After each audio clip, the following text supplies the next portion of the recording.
प्रिय छात्रों, कोविड-19 के इस दौर में ऑनलाइन कक्षाओं का महत्व बढ़ गया है, क्योंकि देश में लॉकडाउन की स्थिति। मैं doctor Akhilesh Kumar, associate professor Hindi विभाग, एचडी जैन कॉलेज आरा, इस ऑनलाइन कक्षा में अपने छात्रों का एक बार फिर से स्वागत करता हूं। यह वर्ग स्नातक खंड 3 हिंदी प्रतिष्ठा के अंतर्गत छठे पत्र का है, जिसमें अलंकारों का अध्ययन करना है। हम लोग कई अलंकारों का अध्ययन कर चुके। शब्दालंकार के साथ साथ अब अर्थालंकार का अध्ययन हो रहा है। अर्थालंकार के अंतर्गत आज का जो पाठ है वह अतिशयोक्ति अलंकार है। अतिशयोक्ति लक्षण देखा जाए, उपमेय को सर्वथा छिपाकर उपमान से उसकी अभिन्नता प्रदर्शित करना अतिशयोक्ति अलंकार है। उपमेय को सर्वथा छिपाकर, उपमेय जैसा कि बताया जा चुका है, जिसकी समता की जाए, और उपमान जिससे समता की जाए। तो यहां जिसकी समता की जानी है उसको अनुपस्थित होना है, और जिससे समता की जानी है, जिससे समता प्रदर्शित करनी है, जिसके समान बतलाना है, उसकी उपस्थिति रहनी है। जहां ऐसी स्थिति होगी वहां अतिशयोक्ति अलंकार होगा। अतिशयोक्ति का मतलब अतिशय जोड़ उक्ति। अतिशय का मतलब बढ़ा चढ़ा, 10 को 100 बता देना, बढ़ा चढ़ा करके कहना, ये अतिशय हो गया। उक्ति का मतलब कथन। तो किसी चीज को या किसी वस्तु को बढ़ा चढ़ा कर बताना अतिशयोक्ति अलंकार है। जैसे सामान्य जीवन में हम लोग देख सकते हैं, मान लिया जाए कि दो मनचले लड़के राह चल रहे हैं, सामने से कोई सुंदर महिला या सुंदर युवती दिखाई दे जाए, उसके बाल खुले हों, तो उसके खुले बालों को, उसके खुले लहराते बालों को देखकर अगर उसमें से एक साथी कहता है कि देखो सांप किस तरह से लहरा रहे हैं, अर्थात वह जो बाल है उसका, उसके जो बाल हैं वे सांप की तरह लहरा रहे हैं, ऐसा कहा जाए तो अतिशयोक्ति अलंकार होगा।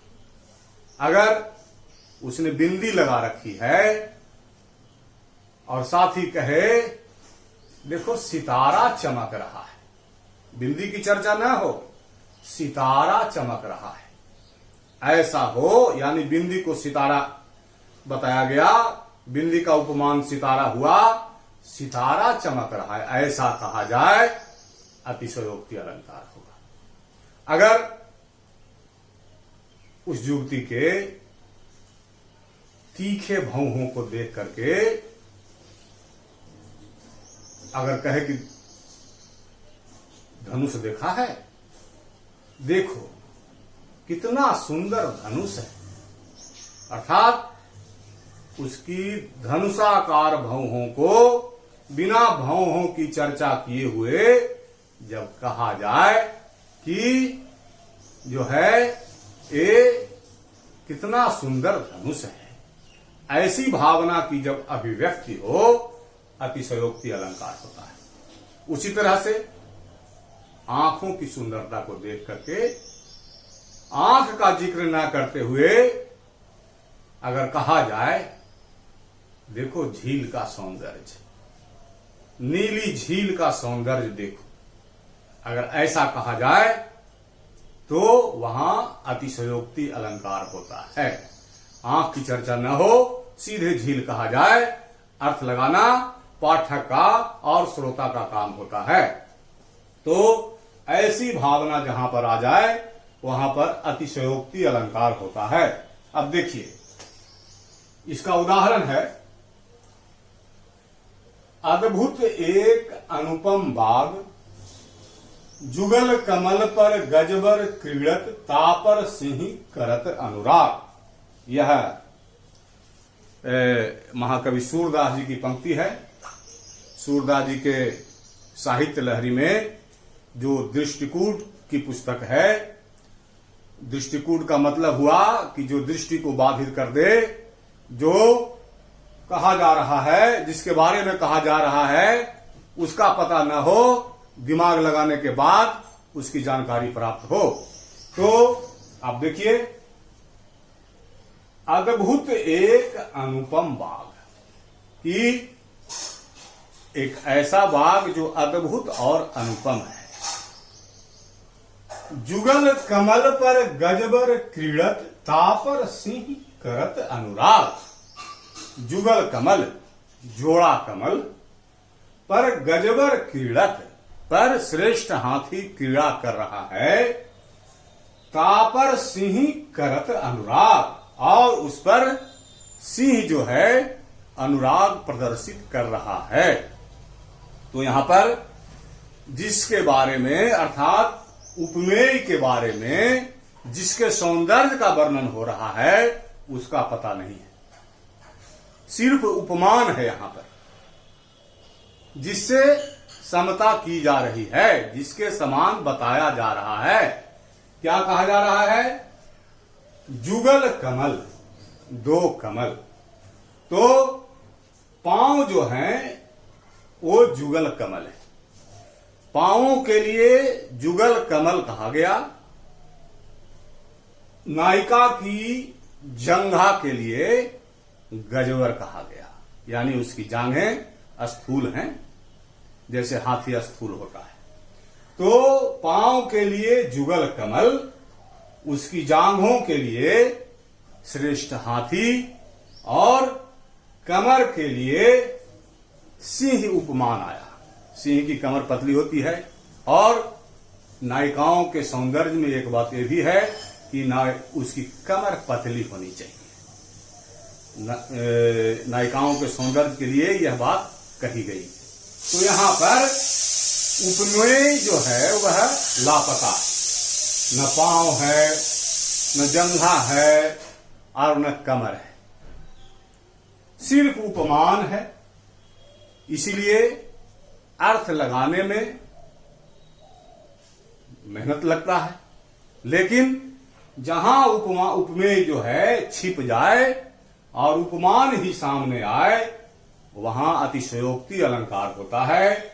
यहां पर उपमेय यानी पांव, जांघ और कमर की चर्चा नहीं है। चर्चा है जुगल कमल, गजवर और सिंह की, जो कि उपमान है। यहां उपमेय छिपा हुआ है, अतः यहां अतिशयोक्ति अलंकार है। एक और उदाहरण है, आप देख लीजिए। ये जो है बिहारी का दोहा है। मैं बरजी कै बार तू, इतकत लेत करौंठ, पंखुरी लगे गुलाब की, परिह गात खरौंठ। यह बिहारी का दोहा है, और आप जानते हैं कि बिहारी के दोहे में प्रसंग की कल्पना करनी है।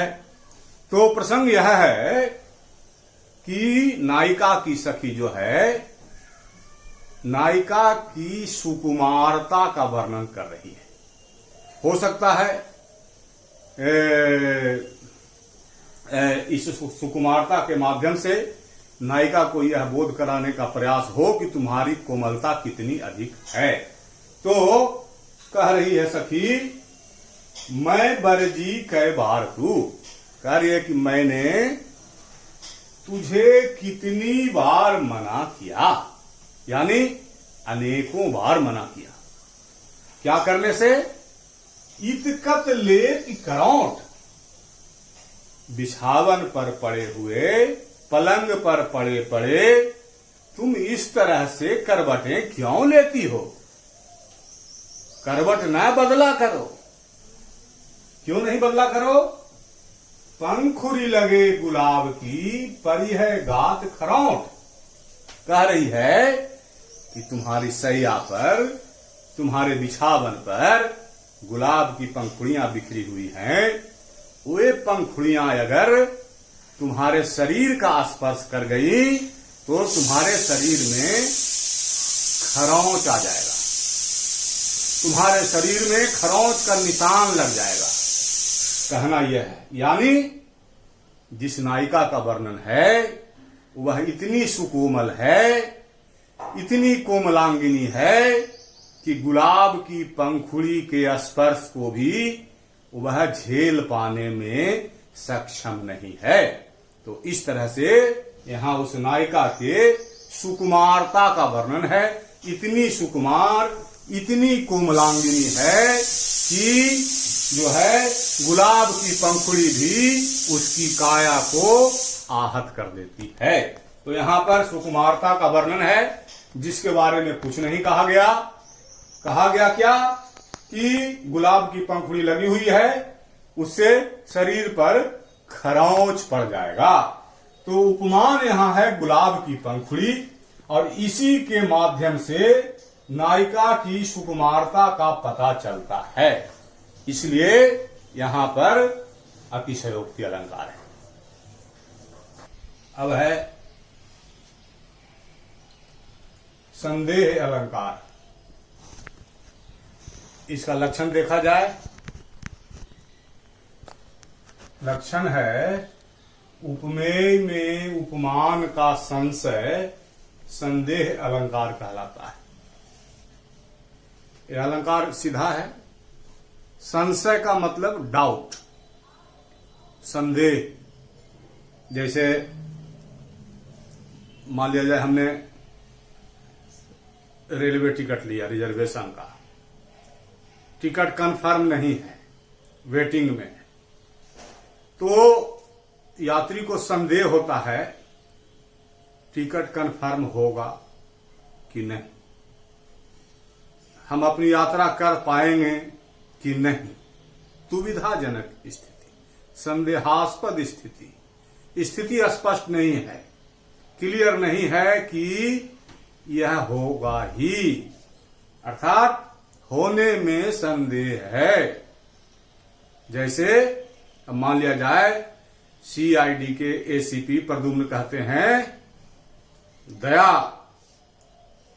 कुछ तो गड़बड़ है, कुछ तो गड़बड़ है का मतलब हुआ कि एसीपी के मन में संदेह है कि कुछ गड़बड़ी हुई है, क्लियर नहीं है। तो जहां दुविधा की स्थिति हो, जहां डाउट हो, साहित्य में जहां संदेहास्पद बात कही जाए कविता के माध्यम से, वहां संदेह अलंकार होता है। देखिए उदाहरण, विरह है अथवा यह वरदान। सुमित्रानंदन पंत की पंक्ति है। पंत जी कह रहे हैं कि विरह है अथवा यह वरदान। सामान्यतया विरह के क्षण पीड़ा के क्षण होते हैं, दुख के क्षण होते हैं, प्राणी उसको स्वीकार करना नहीं चाहता, लेकिन उस विरह का एक लाभ भी होता है। उस विरह की स्थिति से, जिसके विरह में हम जी रहे हैं, उसके महत्व का प्रतिपादन भी होता है। मान लिया जाए प्रिय का विरह है, तो विरह में ही यह पता चलता है कि हमें अपने प्रिय से कितना प्रेम था, प्रिय में क्या क्या गुण थे, यह अभाव में पता चलता है। तो यह संदेहजनक स्थिति है।